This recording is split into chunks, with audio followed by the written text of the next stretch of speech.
নির্বাচন নির্বাচন এই নির্বাচন ছাড়া আর কোন আমি কই এই দল আমিও বিএনপি করতাম না করার কিছু নাই, কিন্তু এখন আমার মন থেকে বিএনপি থেকে ভিন্ন হয় শুধু। আসসালামু আলাইকুম রহমতুল্লাহ। প্রিয় দর্শক, এবার আহতরা বিএনপির যুগ্ম মহাসচিব রুহুল কবির রিজভীকে সরাসরি বললেন যে আমরা বিএনপিকে ঘৃণা করি। প্রিয় দর্শক, আপনারা অবগত আছেন জুলাই আগস্টে চোখ হারানো 4 জন যুবক তারা ইতিমধ্যেই বিষ পান করেছে। তো বিষ পান করার পরে তাদেরকে হসপিটালে ভর্তি করা হয়েছে। সেসব আহত যোদ্ধাদেরকে দেখার জন্য বিএনপির রুহুল কবির রিজভী সাহেব সেখানে গিয়েছিলেন।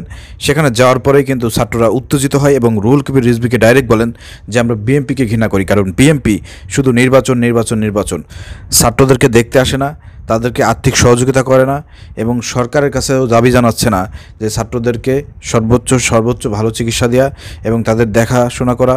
ছাত্রদেরকে সহযোগিতার জন্য বিএনপির কোনো ভূমিকা নাই। প্রিয় দর্শক, এই কথাগুলো রুহুল কবির রিজভীর সামনেই বলে দিয়েছে আহত ছাত্ররা। চলেন প্রিয় দর্শক, সেই ভিডিওটি আমরা দেখে আসি। সবসময় খালি কি নির্বাচন নির্বাচন নির্বাচন, এই নির্বাচন ছাড়া আর কোন আমি কই এই দল আমিও বিএনপি করতাম না করার কিছু নাই, কিন্তু এখন আমার মন থেকে বিএনপি থেকে ভিন্ন হয় শুধু। প্রত্যেকটা দলের মধ্যে এখন ভিন্ন হয় কিসের জন্য জানেন?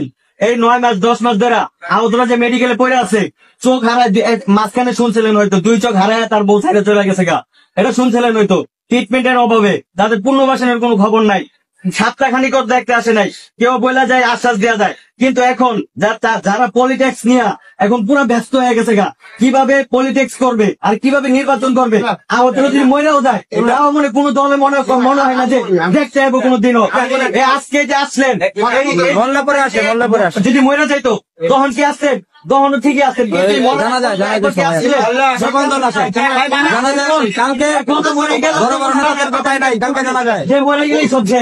কিন্তু আপনারা কোন সব মিডিয়াতে ফোকাস করতে পারবেন না যে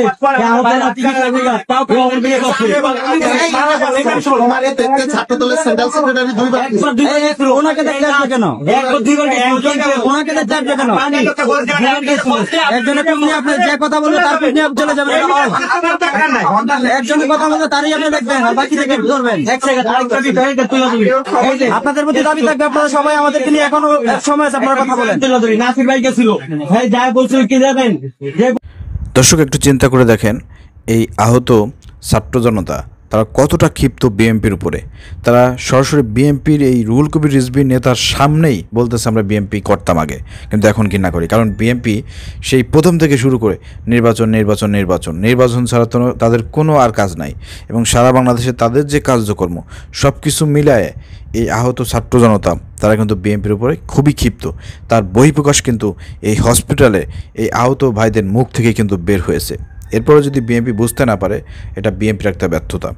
দেখেন, এই যে এইসব আহত ভাইদেরকে চিকিৎসা থেকে শুরু করে তাদেরকে আর্থিক সহযোগিতা করা, তাদের পরিবারকে দেখাশোনা করা, এগুলো কিন্তু সরকার একদম গাফিলতি করেছে। কারণ গাফিলতি করেছে কি কারণে?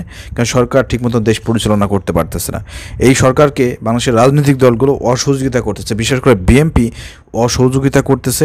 এটা ইতিমধ্যেই স্পষ্ট করেছে সরকার, যে কিছু কিছু রাজনৈতিক দল সরকারকে অসহযোগিতা করতেছে, যার কারণে বিরক্ত হয়ে ডক্টর ইউনূস কিন্তু পদত্যাগ করার সিদ্ধান্ত নিয়েছিলেন। তো সেটা থেকে ফিরে এসেছেন এবং আগামী নির্বাচন পর্যন্ত তিনি থাকবেন এবং নির্বাচনটা করেই তিনি চলে যাবেন, এই ধরনের ঘোষণা দিয়েছেন। তো যাই হোক প্রিয় দর্শক, এখন আসলে সরকারের ব্যর্থতা এবং জুলাই যে ফাউন্ডেশন করা হয়েছিল সেখান থেকে আহত ভাইদেরকে আসলে কতটুকু কি করা হচ্ছে এ বিষয়ে দেশবাসী জানতে চাই। তো এই যে যারা জীবন দিল 2000, তাদের পরিবারকে লক্ষ লক্ষ কোটি কোটি টাকা দেওয়ার কথা ছিল, সে টাকাগুলো কিন্তু দেওয়া হয় নাই। জামাত ইসলাম সর্বোচ্চ হেল্প করেছে। এরপরে যারা এই যে চোখ হারিয়েছে, এসব চোখ হারানো যেসব ভাই, দুনিয়ার আলো সারা জীবনের জন্য এরা নিভে গিয়েছে, এদের পর্যাপ্ত চিকিৎসা থেকে শুরু করে এদেরকে টাকা পয়সা দেওয়া, আর্থিক সহায়তা করা, এগুলো কতটুকু কি সরকার করেছে? আজকে আপনারা দেখেছেন যে 4 জন জুলাই আগস্টের যোদ্ধা তারা আপনার অনেক কষ্ট সহ্য করতে না পেরে তারা কিন্তু লাস্টে বিষ খেয়েছে আত্মহত্যা করার জন্য। তো এদেরকে কমসে কম 5-10 কোটি করে টাকা দেওয়ার কথা ছিল। এরা চোখ দিয়ে কিছু না দেখলেও মোটামুটিভাবে তাদের ফ্যামিলি নিয়ে, পরিবার নিয়ে খুব স্বাচ্ছন্দ্যে একটু জীবনযাপন করার কথা ছিল, কিন্তু সেখানে এই সরকার তাদের জন্য কি করেছে? সরকার তো প্রথমেই এই কাজটা করা উচিত ছিল, যারা জুলাই আহত রয়েছে, যারা শহীদ হয়েছে তাদের পরিবারকে দেখাশোনা করা, তাদেরকে আর্থিক সহযোগিতা করা, তাদেরকে স্বীকৃতি দেওয়া, জুলাই যোদ্ধা হিসেবে, জুলাইয়ের দ্বিতীয় স্বাধীন বাংলাদেশের দ্বিতীয় মুক্তিযোদ্ধা হিসেবে তাদেরকে স্বীকৃতি দেওয়া, সার্টিফিকেট দেওয়া, সনদ দেওয়া, এইগুলো কিন্তু সরকার ব্যর্থ হয়েছে। এরপর খুনিদের বিচার করতে সরকার ব্যর্থ হয়েছে। তো সব কিছু মিলায়ে ব্যর্থ হচ্ছে এবং আগামী নির্বাচনটা যদি সঠিকভাবে সরকার করতে না পারে, ফ্রি ফেয়ার ইলেকশন যদি করতে না পারে, সেই ক্ষেত্রে কিন্তু এই ইউনূস সরকার কিন্তু সবার কাছে ঘৃণার পাত্রতে পরিণত হবে। আর এই ইউনূস সরকারকে কোনো দিক দিয়ে সফল করতে দেওয়া হচ্ছে না, এর জন্য কিন্তু একটা চক্র কাজ করতেছে। সেই সঙ্গে কিন্তু বিএনপিও তালে তাল দিচ্ছে। আজকে আপনি চিন্তা করে দেখেন, অন্তর্বর্তীকালীন সরকার আসার এই পর্যন্ত কতগুলো আন্দোলন, কতগুলো দাবি দেওয়া, প্রতিদিন একটা না একটা আন্দোলন চলতেছে, দাবি দেওয়া চলতেছে। আজকে আমি ভিডিও বানাচ্ছি, আজকেও কিন্তু দাবি চলতেছে।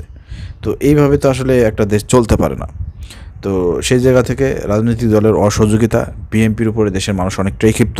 শুধু নির্বাচন, বিশেষ করে আহত জুলাই যারা রয়েছেন তারা খুবই ক্ষিপ্ত, শহীদ ফ্যামিলির লোকজন খুবই ক্ষিপ্ত। ওই নামে মাত্র এসে দেখাশোনা করে, কিছু আশ্বাস দিয়ে যায়, পরবর্তীকালে আর কোনো খোঁজ খবর থাকে না। রিসেন্টলি বিএনপি বলেছে যে আমরা যদি ক্ষমতায় আসি আগামীতে, তাহলে জুলাই আহত যারা রয়েছে শহীদ পরিবারের সাথে থাকবেন, তাদেরকে সর্বোচ্চ তারা করবেন।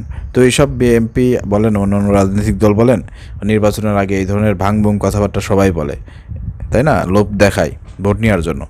তো সব কিছু মিলাই দেশের জনগণ সব কিছু বিষয়ে অবগত আছে, আগামীতে সিদ্ধান্ত নেবে যে আসলে কারা ক্ষমতা আসলে পারে। ইসলামপন্থী দলগুলো ক্ষমতা আসলে পারে, জামাত ইসলাম ক্ষমতা আসলে ভালো হবে নাকি বিএনপি ক্ষমতা আসলে ভালো হবে, এ বিষয়ে দেশের জনগণ ডিসিশন নেবেন ইনশাআল্লাহ।